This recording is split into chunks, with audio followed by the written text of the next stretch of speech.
On the phone, we have a coaching legend. This gentleman played for the legendary Bear Bryant in college. He also coached in the NFL with the Cowboys, the Cardinals, but I think his greatest achievement, in my opinion, was winning that championship at Alabama, the first one since Bear Bryant. Gene Stallings, how you doing, Coach? David, I'm fine. How are you this morning? Doing great. Alabama had a big win over the weekend. Yeah, they did. The 3 interceptions really helped them statistically.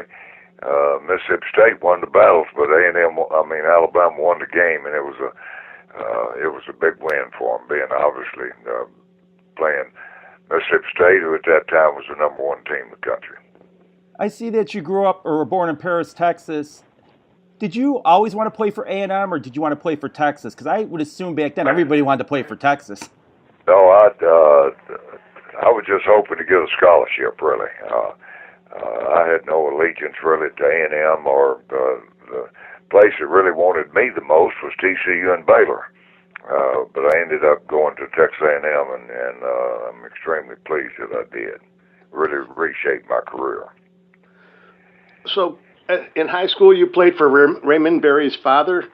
Raymond right? Berry, the legendary Hall of Fame coach. In fact, trivia question in the NFL at that time was what 2 head coaches were from the same school. And, of course, it was Raymond and I, and, his daddy was our head coach. Well, what was he like as a coach? Oh, he was if Coach Berry said it, didn't go any further than that. He was an outstanding man in the community, a good coach, had been here for years and years, and all young kids growing up wanted to play for Coach Berry, and what a great job he did. He really influenced my career. When I got my head coaching job at Texas A&M, I was just 29, but I invited Coach Berry and Coach Lively down to College Station to observe me for a week. I'd say anything, just at the end of the week, give me an evaluation on what they thought I was doing right and what they thought I was doing wrong. So I had great appreciation for Coach Berry. Ray, we talked to Raymond Berry a couple of years ago, and he said that his dad, I think, was harder on him than any other players. Well, I never did play with Raymond. He was ahead of me. I was a freshman when he was a senior.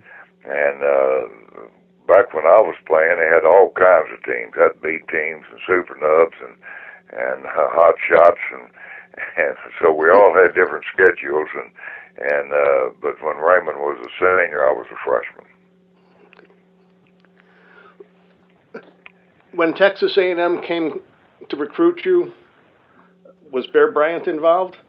No, he was not. The head coach there was Ray George and Gil Stanky, who later became a great coach at Texas A&M. It was a coach who recruited me.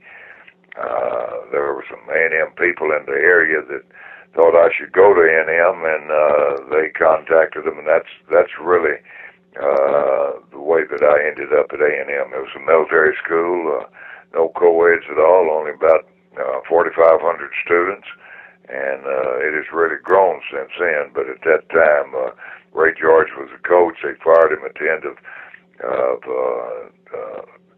my freshman year. That's back in those days. You had freshman teams. Freshmen weren't eligible to play on the varsity, and they had a freshman schedule, and they hired this guy named Coach Bryant. We'd never heard of him. It didn't take us long to know who he was, though.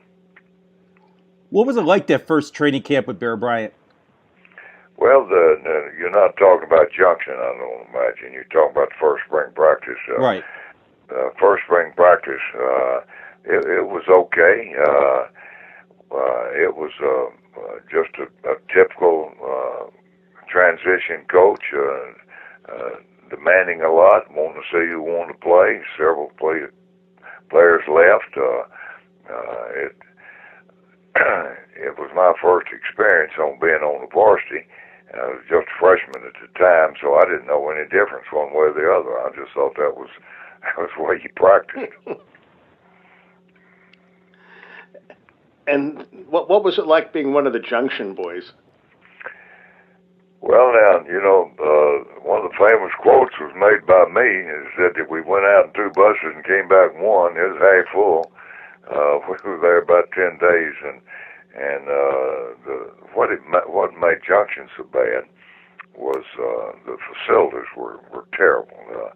It was in the middle of a drought, had no grass, goat heads that were big old sandburrs were everywhere. You put your hands down, you put them in some sandburrs, and it was just sort of a Spartan atmosphere. I mean, we lived in Quonset huts and no air conditioning at all, and extremely hot, and players quit, so the lines were short. And I think we only finished with like 35 players. Back in those days, played both ways. He was on all the kicking teams and special teams and offense and defense. And on time he came out of the games when he fouled up. Did that help you become a better team? Say it again. Did that help you become a better team? You know, I think so.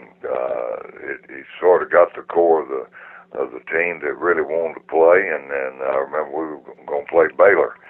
And this was on about midnight on Wednesday night. And somebody was shaking me, waking me up, and said, Coach Brown wanted a meeting with the players down in the lounge. And we all went downstairs, and he gave all of us a capsule with a grain of mustard seed in it, and quoted the parable in the Bible about having the faith of a grain of mustard seed, and said, guys, if you just hang in there, and we'd only won one game that year, said, if you just hang in before you finish, I'm going to tell you we're going to win the championship, and that's what happened.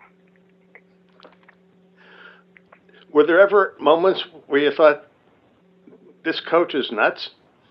No, I never gave quitting a thought. I mean, that never entered my mind. That when we were in Junction, and every once in a while we'd go downtown to practice on the high school field, and we was on a bus, and it sort of had a S-curve and went over a river, and I hoped, I said, you know, if the brakes would just fail and we could just sort of go out over the edge and drown, it'd be an honorable way out.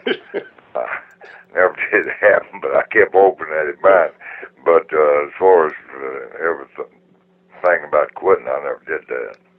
First of all, I was on scholarship, had an opportunity to get an education, and I was going to do what it took to hang in. I'm very thankful that I did, too. So you go from 1 win to 9-0-1. You probably will never forget that tie. No, it was a great win. In fact, it's the first time that Texas A&M had ever beaten the University of Texas in Memorial Stadium, and that was a big celebration. I wasn't able to go to a bowl because we were on probation. When you graduated, did you have an idea what you wanted to do? I graduated one day and went to Alabama the next. It took me 4.5 years to graduate and change majors. And my 4.5 year, I coached a freshman team. And one of my jobs was to go in and scout Texas A&M.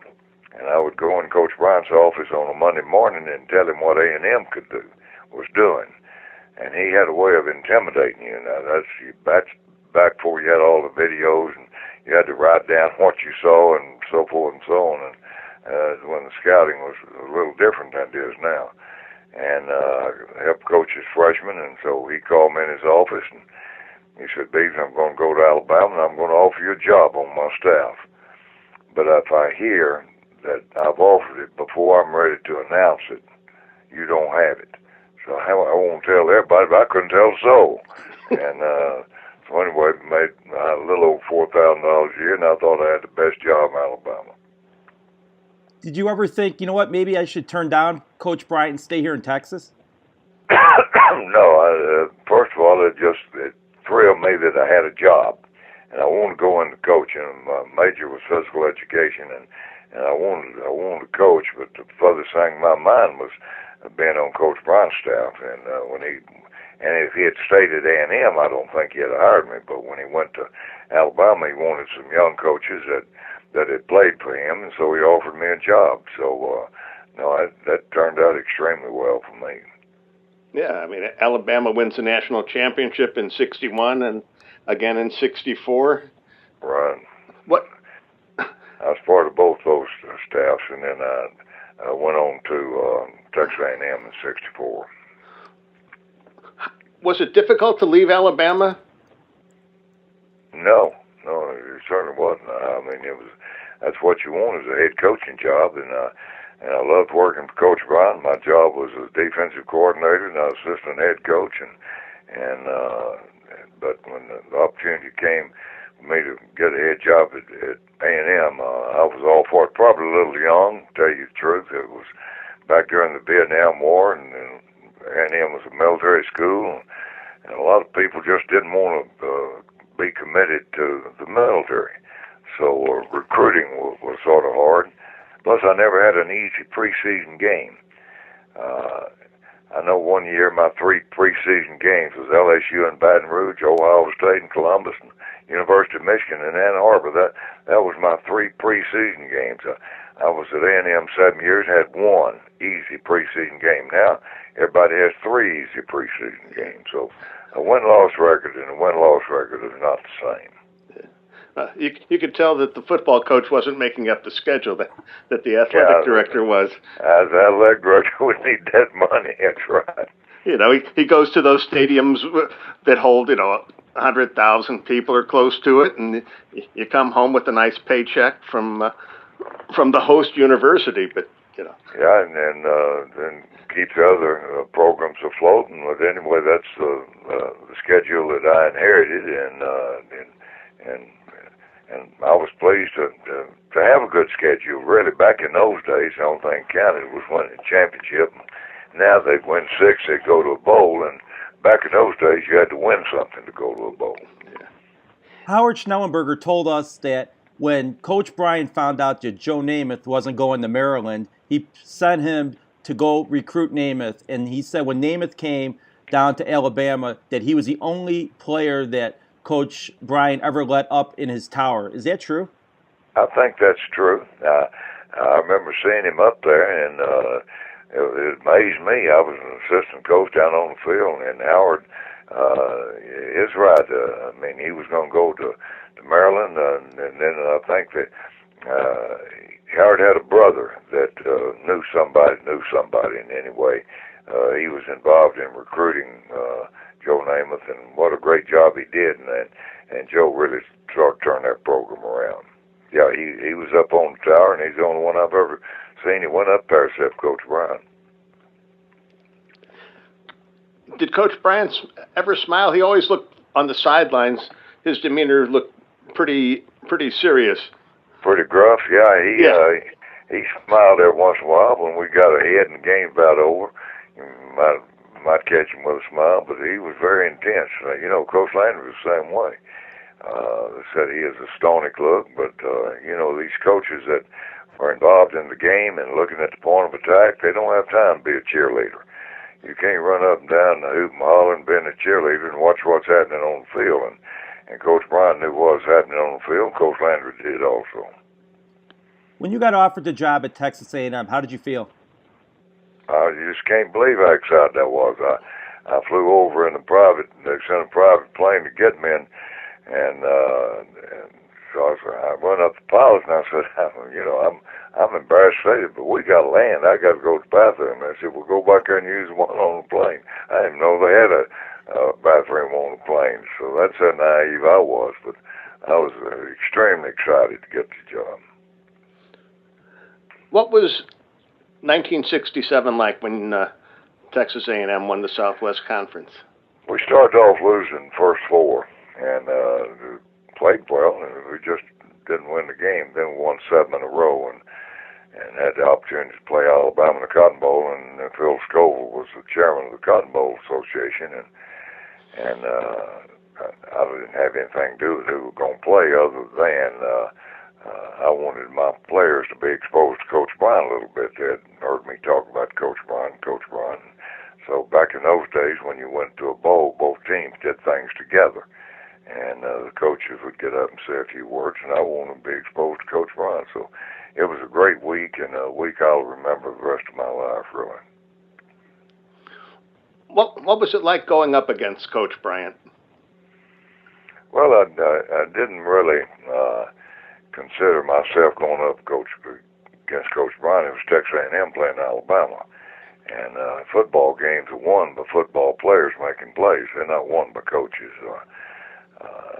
You know, you're either a scheme coach or you're a technique coach. And I was a technique coach, and I was thrilled that Coach Bryant was on the other sideline. But I will remember one thing that happened in the game. Coach Bryant thought it was third down and sent his kicker in the game. So I sent a guy in, didn't do anything but field punts. And the coaches talked to Coach Bryant and said, Coach, it's just third down. Well, he sends his quarterback back in and takes the kicker out of the game, which you can't do. Well, when he did that, I sent a guy in that was going to play safety, and the official on my side said, you can't do that. I said, what do you mean you can't do that? I said, 75,000 people saw Coach Bryant do it. He said, yeah, but you're not Coach Bryant. So anyway, he had a way of getting things done. You mentioned Coach Landry being similar to Coach Bryant. I mean, it wasn't just the hats; it was their demeanor too, like you said. I mean, they were both stoic guys, but they got their players' attention. Yeah, and they did it in different ways. Our X's and O's when I was working for Coach Landry was always the right play at the right time. At Alabama, their plays weren't necessarily the right ones, but the players thought they were the right ones. And in fact, we had Coach Bryant on our sideline. Players thought he was worth 10, 12 points. Whereas the Cowboys, we were so well prepared and so well schooled that Coach Landry had them extremely well prepared, and that's the reason we won games there. How did you end up on the Cowboys staff? I had coached at A&M 7 years and got fired. Back when they called me in, I thought they was going to give me a raise. And I thought I did a pretty good job for what I had. And anyway, they fired me, and I was just, I was just embarrassed, and I was fixing to get out of coaching, really. And Coach Landry called Coach Landry. And Coach Bryant called Coach Landry and said, you got a coach down there that's 100 miles of you. As good a coach as there is in the country. And so, as a result of that telephone call, Coach Landry called me, and I went up for an interview and got the job. So, I didn't know anything about pro ball, never had played it, never had coached it, didn't know anything about it. Didn't take me long to learn, but I was coaching secondary, and we didn't even play man-to-man when I was in college. We played all zone. We were playing man-to-man, so I studied Mel Renfro, who was a cornerback, and the way he played his technique, I coached the way Mel played, and so that helped me. You had some great assistant coaches, became head coaches in the NFL with the Cowboys. You had Mike Ditka, you had Dan Reeves. Was it just because Coach Landry was such a good coach that you guys kind of learned techniques from him? I think so. We did things at Alabama that we did not do at the Cowboys, but my position's always been you coach the way the head coach wants you to coach, and you do it the way he wants to do it. And Coach Landry was so well prepared, just hard to believe how knowledgeable he was about football. But he surrounded himself with good coaches. Jim Myers was with him forever, and then of course Ditka and Dan Reeves and myself went out and got head coaching jobs. So I think it was because people wanted part of his system. To tell you the truth, they didn't particularly want me, but they thought I might have known a little something from his system. Was Renfro the favorite defensive back you coached? No. I've had Charlie Waters and Cliff Harris and Mark Washington and Mel Renfro and Michael Downs and Ron Fellows. All these guys were good players. I thoroughly enjoyed all of them. Mel was probably the best cornerback that I've ever seen, really. But he only played 2 or 3 years. I hired him when I went to St. Louis. He was on my staff there. And Everson Walls wasn't too shabby there. That rookie year was phenomenal. Everson Walls. So I had most of my secondary when I was coaching there were all free agents. Charlie Waters was the quarterback. Cliff Harris was a free agent. Everson Walls was a free agent. Michael Downs was a free agent. Ron Fellows was a free agent. So we didn't have many high draft choices playing in secondary. So how'd they play so well? Was it the coaching? That's part of it. And they were well coached, but they were good athletes. And back in those days where you just had 10 or 12 rounds, there were a lot of good players that didn't get drafted that later on became good players. But yeah, we used to have that running battle with Gil Brandt. He would say, "Man, I got you some really good free agents," and I'd say, "Well, if they're so good, how come we didn't draft them?" So anyway, I bet he didn't have an answer for that one. No. Yeah, but anyway, the Cowboys were extremely successful organization, and Gil did a great job handling the personnel, and Coach Landry handled the football, and Tex Ram ran the organization. So it was a well-run, well-oiled organization. I heard that Coach Landry never swore. Said dadgum one time. That's as close as he came, huh? Yeah, we thought he was cussing when he said that. Was that after the catch in the championship game? I don't really remember. What a great man he was, though. I mean, just knowledgeable and he just seemed to play golf with the assistant coaches as he had with the president of the bank. I mean, he was just a non-assuming type individual.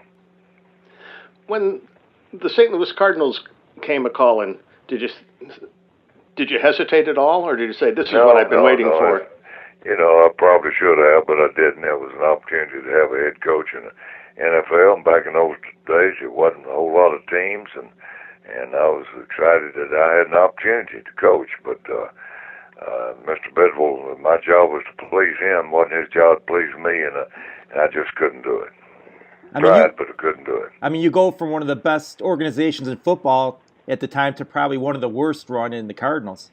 Well, it was, there was a difference in the Cowboy organization and the Cardinal organization, but nevertheless, it wasn't his job to please me. It was my job to please him, and I couldn't do it. Tried. Was there anything good that came out of that St. Louis Phoenix Cardinals experience? Yeah, I mean, I thoroughly enjoyed it. We were 5-5, and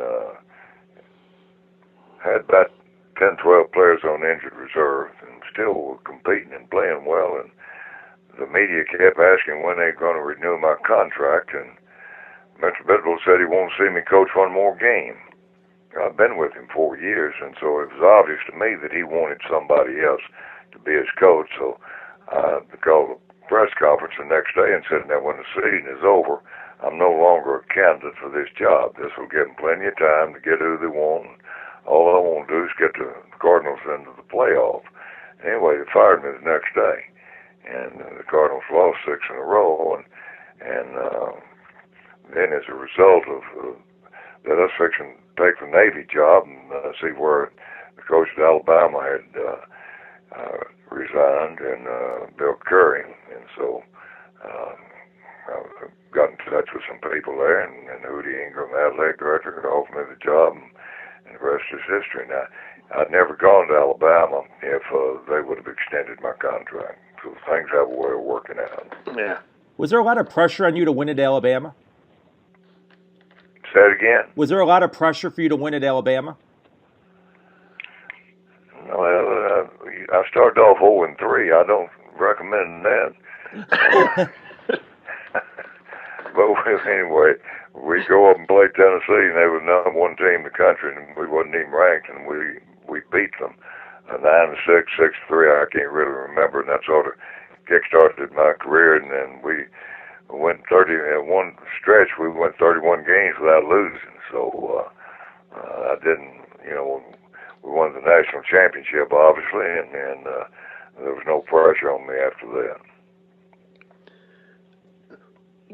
is more enjoyable, coaching in the NFL or coaching in college? Because you have different responsibilities. Just coach one. I'd probably coach college.